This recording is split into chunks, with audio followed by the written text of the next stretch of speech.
नमस्कार. आज अंगणवाडी कर्मचाऱ्यांनी पूर्ण महाराष्ट्रामध्ये राज्यव्यापी एक दिवसाचा लाक्षणिक संप केला आणि आझाद मैदानामध्ये प्रचंड निदर्शनं केली. दिवसभर ही निदर्शनं आणि जाहीर सभा सुरू होती. आम्हाला शिष्टमंडळाला बोलवण्यात आलं कृती समितीचं आणि महाराष्ट्र राज्य अंगणवाडी कर्मचारी कृती समितीच्या वतीने शिष्टमंडळ गेलं मंत्र्यांच्या कक्षामध्ये. अदिती तटकरे महिला बाल विकास मंत्री यांच्या कक्षेमध्ये मीटिंग झाली, परंतु त्या बैठकीमध्ये त्या स्वतः उपस्थित नव्हत्या. कैलास पगारे जे ICDS आयुक्त आणि उपसचिव श्री ठाकूर यांच्या उपस्थितीमध्ये बाकी सर्व बरेच उपसचिव उपस्थित होते. ही बैठक पार पडली. प्रामुख्याने 3 मुद्द्यावरती चर्चा झाली. बाकी अनेक छोटे छोटे मुद्दे आहेत, ते नंतर मी सांगते. प्रामुख्याने सुरुवातीला जे 3 मुद्द्यावरती चर्चा झाली त्याच्यामध्ये मानधनवाढ, त्यानंतर मासिक पेन्शन आणि ग्रॅच्युटी या 3 गोष्टी ज्या गेल्या सतत दीड वर्षापासून आम्ही लावून धरलेल्या आहेत कृती समितीने, त्याच्यावरती चर्चा होऊन बऱ्याच प्रमाणामध्ये सकारात्मक असे रिझल्ट मिळालेले आहेत.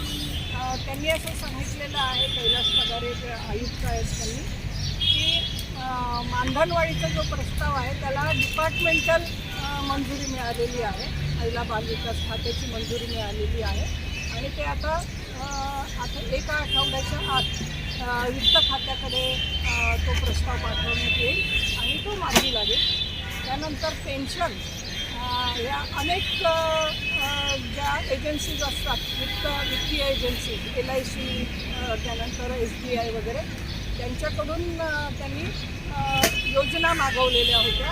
कशा प्रकारे किती योगदान कर्मचाऱ्यांनी द्यावं, किती राज्य सरकारने द्यावं आणि त्याप्रमाणे त्यांनी योजना सादर केलेल्या होत्या. त्यातली एक जी सर्वोत्तम आहे ती त्यांनी निवडलेली आहे आणि त्या योजनेबद्दल पूर्णपणे डिपार्टमेंटमध्ये मंजुरी मिळालेली आहे.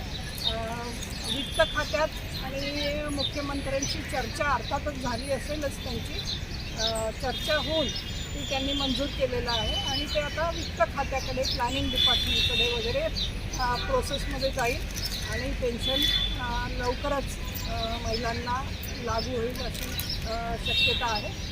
ग्रॅच्युटी या सर्वोच्च न्यायालयाने निकाल दिल्याप्रमाणे ग्रॅच्युटीचा निर्णय घेणं तसं त्यांना कायदेशीरदृष्ट्या सुद्धा बंधनकारक होतंच.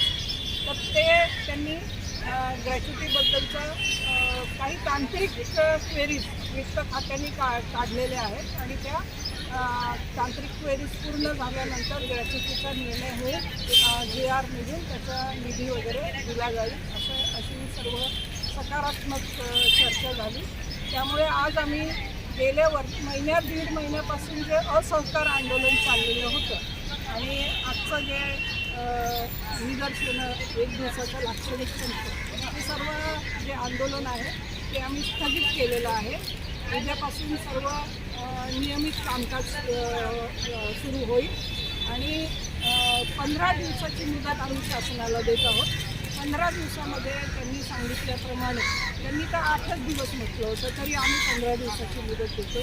15 दिवसामध्ये जर अपेक्षित सर्व रिझल्ट आम्हाला मिळाले नाही आणि ज्या 3 गोष्टी ज्याच्यावरती आजची निदर्शनं केंद्रित होती त्या जर आमच्या हातात पडले नाही, काही निर्णय झाले नाही, GR निघाले नाही, तर मात्र 15 दिवसानंतर आम्ही जेल भरो आंदोलन करण्याचा इशारा शासनाला देत आहोत.